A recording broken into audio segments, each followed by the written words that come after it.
bagenzi banje abakundwa mwijaha umukama ahamye kukundana kwanyu obumeisho bw'omujwecerwa w'ekereziya n'obumeisho bw'abantu abari aha.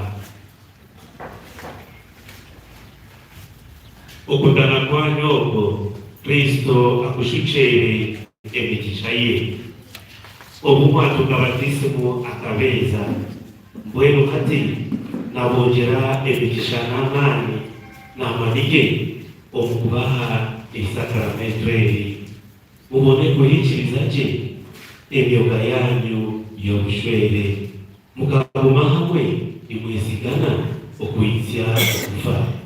Rero no obumeisho bw'abakristu nimbabuuza ebimwe kuteekateeka.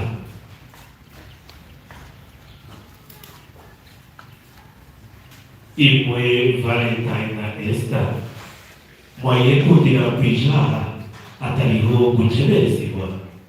Yego. Obushwere obu mubekundire n'omutima gwanyu gwona. Yego. Mwetekatekere kugumani kukundana kandi nimuherezana ifubo. Yego. Nk'uko mwakunda kutera ekiragano ky'obushwere oburikwera mukwatane omungaro mwature n'okwikirizana kwanyu omumeisho ga Ruhanga n'agabamwikiriza.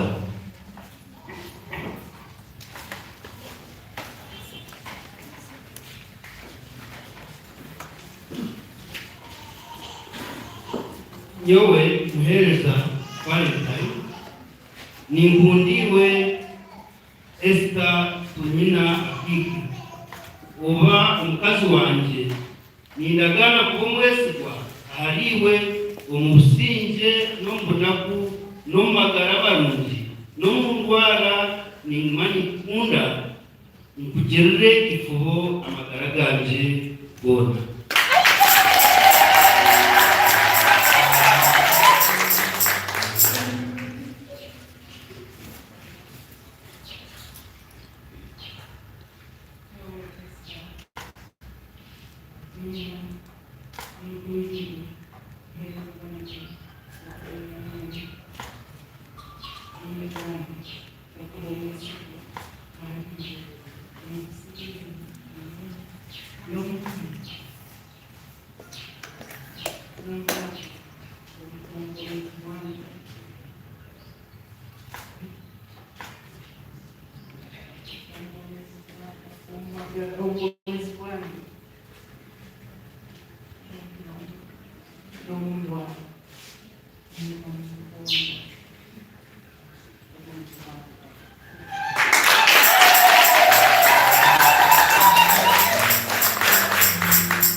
Kumweza kwikirizana omumeisho g'abikiriza Ruhanga mukama witu ahamye endagano yanyu kandi abijuze emigisha ye ekyo Ruhanga atereine abantu batarikitaniza.